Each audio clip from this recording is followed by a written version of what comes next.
give detailed message to user to be able to understand the code, and to be able to understand what you are trying to explain to them.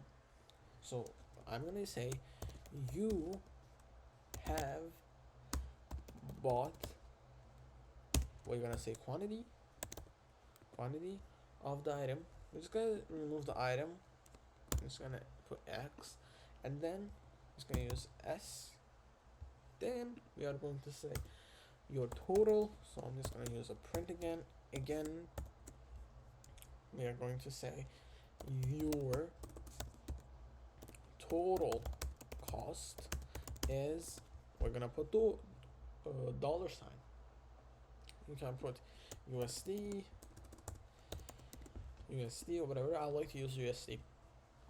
Then we will get something like, so let's say what item would like to buy. I'd like to buy, well, let's say strawberry.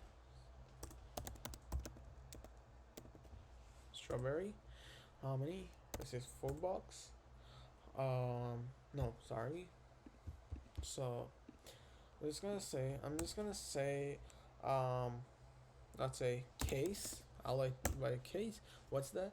Item 10.